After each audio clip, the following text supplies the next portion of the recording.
Kaya of Igama College's Foundation Incorporated, your teacher in HELE 5. Today, we're going to discuss about organic fertilizers. Organic fertilizers are fertilizers that are extracted from organic sources like animals' waste, plants' waste, poultry manure, compost, and many more.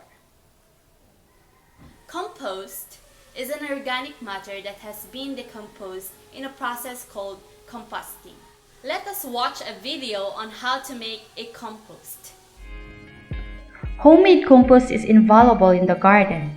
By adding organic matter to the soil, compost can help improve plant growth and health. To make good compost, you need a 50-50 mix of materials that are rich in nitrogen and carbon.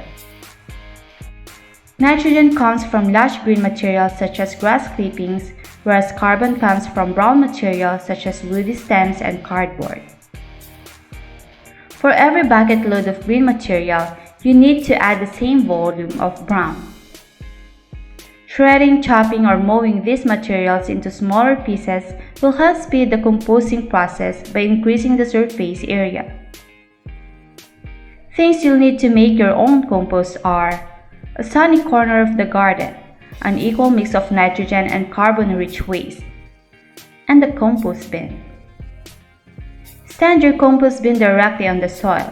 Worms and other microorganisms will speed up the composting process. Find out which compost bin is best for you. Chicken wire at the base will keep rodents out. Add an equal mix of green and brown materials. Nitrogen-rich waste or greens includes grass clippings, annual weeds, fruit and vegetable peelings, nettle leaves, tea bags.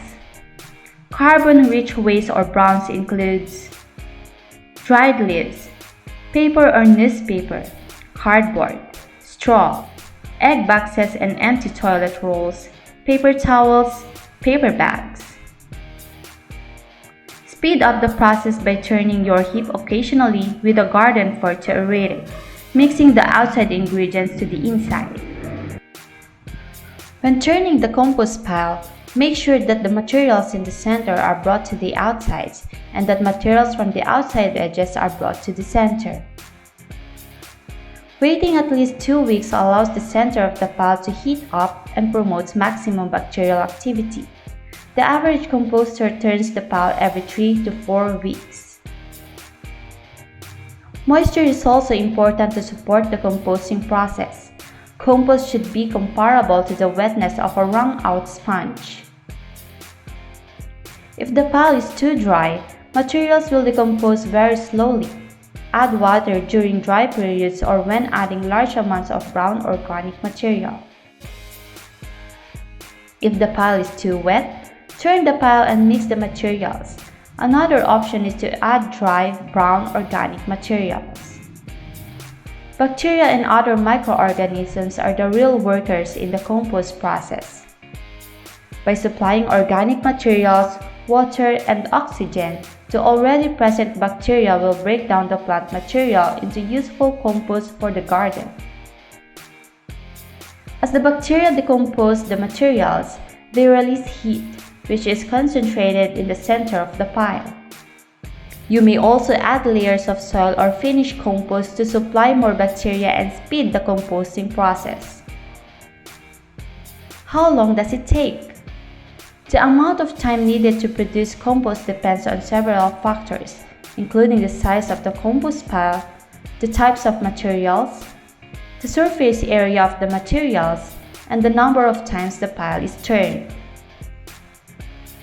A pile that is between 3 feet cubed and 5 feet cubed can be ready in about 4 months, depending on the time of year. Let us also discuss the advantages and disadvantages of using organic fertilizers. Advantages of using organic fertilizers. First, it restores and maintains soil fertility to nurture plant growth. Next, food produced is free from harmful chemicals. Next, easily biodegradable and do not cause pollution. Food produced is free from harmful chemicals, and Cost of production is less as organic fertilizers can be prepared locally or in farm. Disadvantages of using organic fertilizers. First, low concentration of nutrients. Second, slow release may not supply plants' immediate needs. And concentration may be too low to supply plants' needs. That ends our lesson for today. I am Teacher Haya. See you again next time. Bye!